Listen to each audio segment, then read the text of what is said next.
Oh, the Kami War is so sick. I love that card.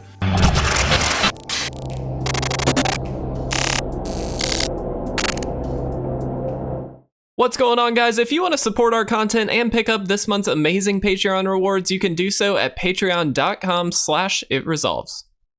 If you're interested in custom playmats and sleeves, visit YourPlaymat.com and use code ITRESOLVES10YP for 10% off your entire purchase.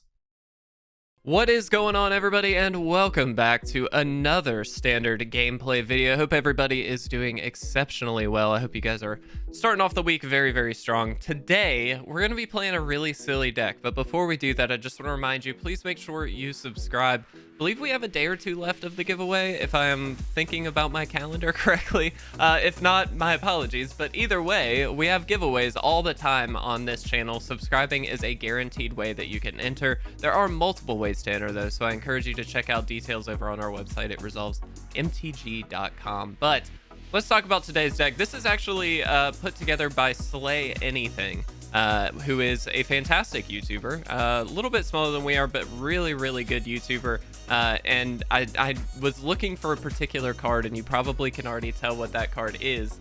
And that deck actually popped up. I ended up watching most of his video and absolutely loved it. And so I had to try it out. We had to give this one a shot.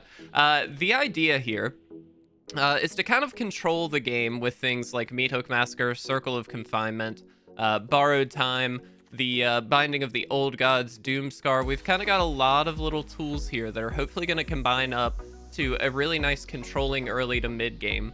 And then leading out and finishing off the game with things like Brilliant Restoration, which can get us the Kami War.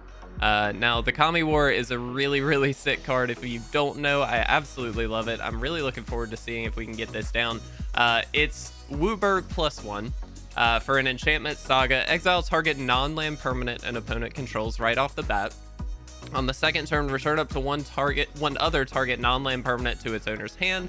Then each opponent discards a card. Obviously, late game, the opponent may not have many cards in hand, if at all. And so we should be able to just kind of remove a threat in doing so. And then on that flip side, we have got the big 6/6. It's all colors, flying and trample, and when it attacks, defending player chooses a non-land card in your graveyard. Return that card to your hand. It also gets +X+0 until the end of the turn, where it's the mana value of that card. So we're going to be trying to get that going here. Really interesting card for sure. We do have in the land slot the World Tree, as well as the Uncharted Haven. All of these are going to help us kind of get to cast that Kami War. Now, again, if any of our enchantments do go down, we've got that Brilliant Restoration to bring everything back if we need to. And to ramp a little bit, we've got things like the Celestus. Now, Katilda is also in here, just a really awesome card. It works extraordinarily well with things like Hallowed Haunting, of course. We do get creature tokens from the Retribution as well. And then, of course, that Skeletal Swarming, which is all kind of our big threats here. And so we're going to hopefully, aside from obviously the Kami War, we're going to hopefully be able to take over the game with those. And if worst case scenario, of course, we do have that Kami War very late game. So I'm kind of excited. This is a really interesting list. We've seen a lot of enchantment lists that have, you know, kind of floated around in different capacities. Obviously, we've played a couple already. We've played an Abzan enchantments list as well as the Selesnya enchantments list. The Selesnya version so far has been the cleanest. However, this certainly looks like it's the most fun. And so we're going to have a good time today. Hopefully enjoy some wins and hopefully get that Kami War down. But if we don't, we're just going to have a blast playing this deck. Again, guys, Slay Anything is the creator of this list. I will link him down below so you guys can go check him out. Really great YouTube creator, just fantastic decks and all that kind of stuff. So please go check him out. But let's talk about this deck. Let's jump into games. Let's have some fun. All right, guys, and here we are for game number 1. Now, this is certainly an interesting hand, although I don't know if we could... Like, part of me really wants to keep it on the back of the Meathook Massacres. We also just have that Celestus to help us out. Dude, screw it. We're going to try it. If we get it, great. If we don't, it's okay. But this is going to be a funny one. I will go ahead and play that World Tree now. There's obviously nothing we're going to be playing in the early turns, so I'd rather get this down. We can get that Celestus guaranteed now, and honestly, I'm kind of glad I kept this hand. If we can get this down early enough, we might actually be okay. We'll go ahead and play that for the black side. And again, hopefully they just play another like Brushfire Elemental. Looks like that is not going to be the case, but we can still slow this down just a bit. Ooh, that's actually quite good as well.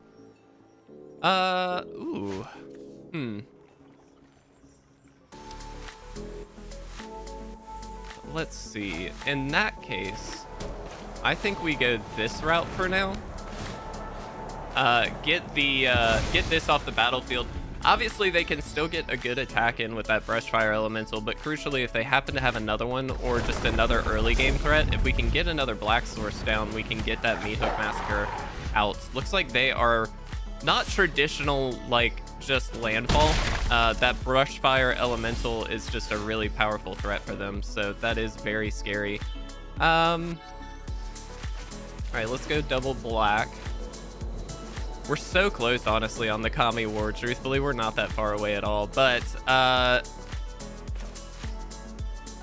let's see. 4, 5, 6, 7, 8, 9, 10. If they have, like, an Evolving Wilds. All right, so I do think we just have to play this. Not ideal for us, I know, but we can get this off the battlefield. If we draw a land next turn, we can get that Primal Adversary out of there as well. But I just think we kind of have to do this here. If they have like a Snakeskin Veil, that's gonna suck. And they do. All right, we should have done it for 2. That was just a mistake on our end completely. That does feel kind of bad because we definitely still could have killed it, but that's okay. And there's the land. That's actually really, really helpful. Let's play it for that white side. And then, again, we're just gonna cast this out for 3 and hope for the best. If they have another Snakeskin Veil, I really can't do too much about it, but it looks like they don't. We have a chance here. We gain a couple points of life as well, so that's really, really gonna help us out here. Hopefully we can keep it. Oh no. Oh no. Well, that's tricky for us. I don't know that we can fight around that, although we do have... Again, we're hanging in there with these Meathook Massacres, which is kind of funny to me. So we can just play the Kami War, and I think we go for this. We can exile this, which is really nice. And we just kind of have to hope they don't have another Haster, honestly. That's about all we can do. Okay, cool. So we can really only send this back to the hand. There's really no reason to do anything else, which is fine by me. Here we can get the Celestus down as well as the Katilda, and again, that Katilda is really going to help us out here because it does have lifelink. Now, crucially, they could, of course, have ways to get rid of Katilda, but if we can keep it around, this does protect against like a Goldspan Dragon, for instance. We can trade off if we need to, but it does make it a little bit easier. Okay, they've got the Thundering Rebuke. That's annoying, but again, not the end of the world. And we do get to transform that Kami War. So sick. All right, let's go ahead and get this down. Whew. I think we just equip up. I think we just go for it here. Give ourselves that big 10-10 and hope for the best. I don't know what else we could do here. I think this is just the best option for us. It looks like we may be able to sneak out a win here. Let's see. All right, first things first, we are going to just attack in. Let's just be very clear on that. And then, of course, we do get the Meathook Massacre back, so this is going to get a bit of a power buff. We can actually deal with this Snarling Wolf as well. They can only activate this once each turn, which is important to note. We gain so much life out of that. All right, so if we Meathook for 3... we don't even have to Meathook for 3, do we? We can just borrow time. I just want to keep everything we can off of the battlefield, I believe. I think that that's just the right play. It may not be super necessary, but I think it's just worth it. That Retribution is going to come down as well and give us that blocker if we need it. And then, of course, next turn, this can actually just destroy a thing, theoretically. Definitely has to be less than 4, but we should be able to do it. And there we go, guys. We got the win. Wow, the Kami War is so sick. I love that card. Fantastic, guys. That was absolutely perfect. Let's jump into game 2. All right, guys, and here we are for game number 2. Now, again, we're a little light on land here, but we do have quite a bit that would be available to us if we just draw any land. So, you know what? I'm gonna risk it. We're gonna give this one a shot. I don't feel super strongly that this is the right play, but we're definitely gonna try it. I think we play this out for white here. That'll leave us the black mana here that we'll need for that Meathook Massacre. The green is important, but we don't really need it right yet. Well, right yet. How southern can I sound? But I do think it is important that we get that down eventually. Okay. Perfect-ish. So I think we choose black here, actually. We need the double black for that Meathook Massacre. This just guarantees that next turn we have that available. Obviously, we're not going to play it next turn, but we do have the borrowed time. We can deal with the adversary if that's all they have. Perfect. Okay. With that in mind, let's do this. I think I will go ahead and borrow time here. Very curious to see what they've got up for 2 red. I don't know what they could have other than just burn spells, which is annoying, but not the end of the world. And it looks like they just wasted a turn there, essentially. They didn't really have anything. That's fascinating. Okay. That's very good for us. So let's drop that. Let's go ahead and drop the Celestus as well. Again, just giving us a little bit of extra, not only life gain, but that mana is so important for that Kami War. We also, again, have that World Tree. Okay, they have a Braid here. Fair enough. You got us there. Can't really do too much about that. That is a setback, but it's still not the end of the world for us. If we get an extra land, we've got the World Tree available. Whenever a creature deals combat damage... Okay. Very cool. All right, so this can really go for anything. It doesn't really matter. I think we actually borrowed time on the curse. We don't really want them to have that availability, and I think that that's probably just the right call. This also just sets us up nicely for any kind of future, you know, Katilda, anything like that. Looks like they were going to be able to get an attack in as well, so I'm glad we did that. Oh, perfect. Binding of the Old Gods is an absolute bomb right now. Being able to kill this thing right away, give us that 6th land guaranteed, will help us get that World Tree down, of course, and then we've got the Kami War available to us. So we're hanging in there. We are definitely hanging in there. We're able to deal with most of the threats that they've been able to throw out. Okay. Wow, okay, Roiling Vortex, fair enough. So we really need a Kami War, but I think, honestly, we've got the Binding of the Old Gods. We could just destroy it. So I guess it really doesn't matter that much. All right, so now we do have available to us any color of mana, which is very helpful. Next turn, we'll be able to get some stuff down here. I think we blew this up. The Roiling Vortex is annoying, but we can actually kill that with the Kami War on the following turn. And I really don't want them to get counters or creatures out with this. So I think that this is probably just the correct play. They just passed the turn, which is perfect for us. So we're going to get another forest here. And then obviously the other Binding of the Old Gods is going to go away. Unfortunately, to no real, you know, value on that one, but that's okay. Let's go ahead and drop the Kami War here. We're going to exile that Roiling Vortex, which is huge for us. We do have to worry about the Den of the Bugbear. If they draw another land, they can certainly get an attack in with it, which I'm not super stoked about, but we're going to exile that Roiling Vortex, so at least that clock is not there. Additionally, we can just get another Kami War down if they play any permanent here. We also have that Meathook Massacre, though, and I kind of... Wow, they just give up. They just give up. My goodness. Slay anything. This deck is sick, my man. All right, let's jump into game 3. All right, guys, and here we are for game number 3. How do we feel about this hand, though? It's a bit of a tricky one. We certainly can keep it, and I think we'll try it. We do have a long way to go, but we do have that Circle of Confinement as well as a borrowed time here, so we might be able to buy ourselves a little bit of time. And that is certainly a good one to pick up. So I think we can throw this out for... Is it green or black that we want? Because Meathook Massacre is something we're going to want to have the availability for. I do think we go green, though, here.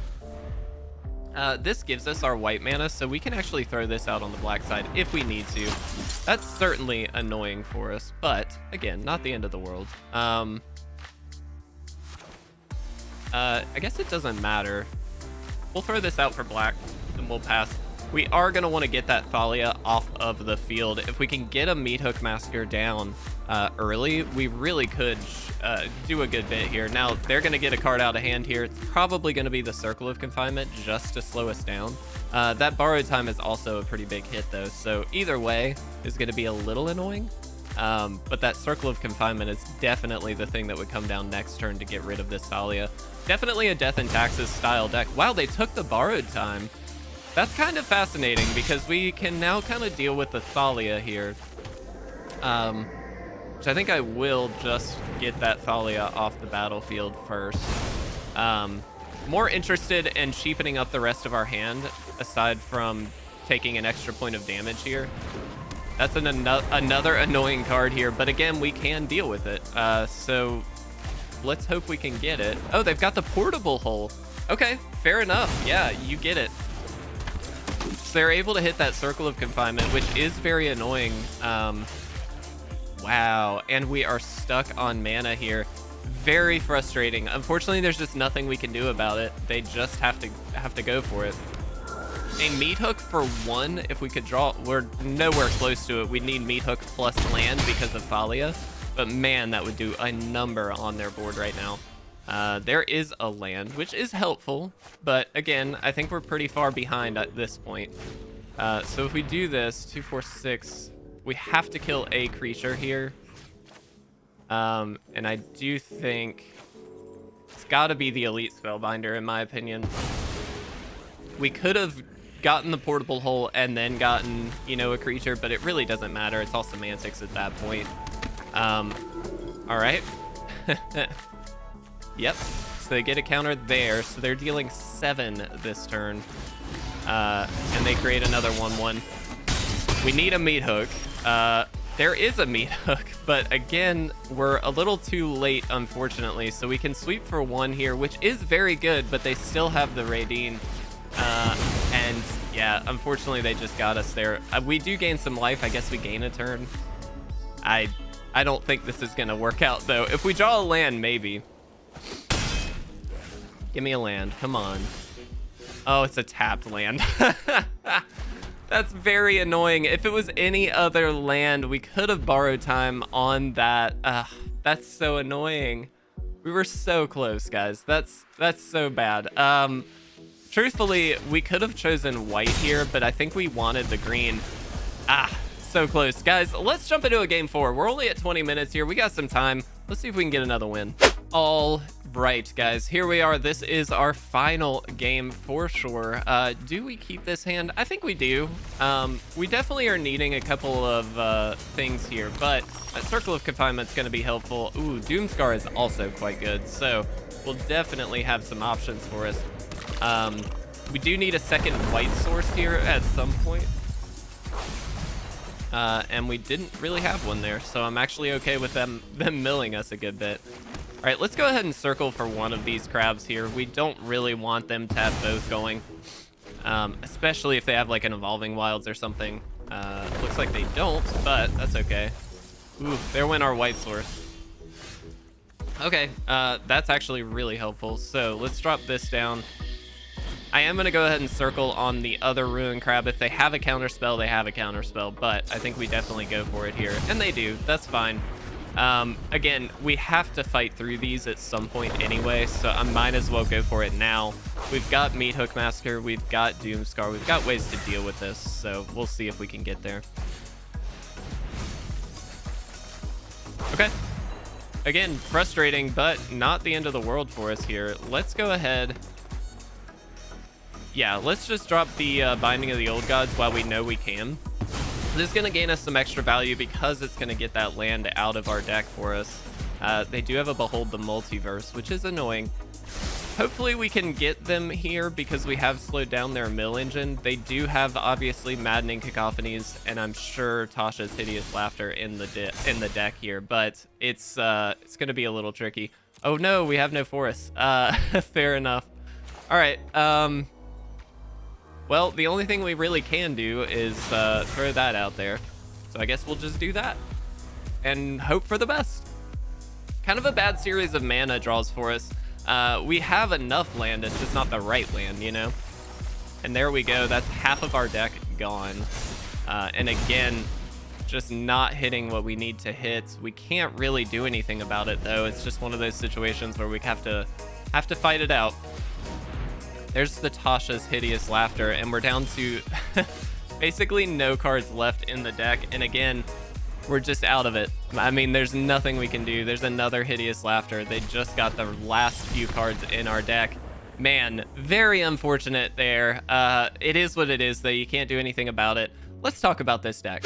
All right, so first and foremost, again, I just want to say a huge thank you to Slay Anything for sharing this list over on Aether Hub. That is where I find a lot of the deck lists that we play here, and Slay Anything did a phenomenal job with this list. I do think this is just a very solid deck. Where I think we had issues in that last game in particular, it was more about not having the mana that we needed, but we were against a mill deck, and like, you always have to consider the fact that if they're milling you out, you're gonna lose some stuff, you know what I mean? Like, you can't necessarily get to what you need to get to against a mill deck, and they certainly pulled the cards they needed to get us out of the game very quickly. We did deal with the Ruin Crabs, okay, but that was about it. And then in the other game, it was kind of a similar thing. We just didn't have what we needed.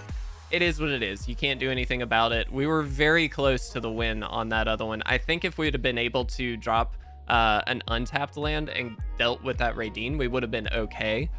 Because they really didn't seem to have much else going for them. So I felt like we would have been close, but it is what it is. We got the World Tree. What can you do? Regardless, we still got 2 wins out of the 4 games, and it very handily won those games. We had the removal that we needed. We got the Kami War going and flipped it, and obviously dealt a lot of damage in a very close game. I thought we were going to lose that one. So I love this deck. I think this is fantastic. I can't thank again Slay Anything enough. Please go check him out, link down below. But guys, I hope you enjoyed this one. Leave a like, leave a comment down below, subscribe if you are not already. It really would mean a lot to us, and I'll see you guys again very soon. Thank you guys so much for watching.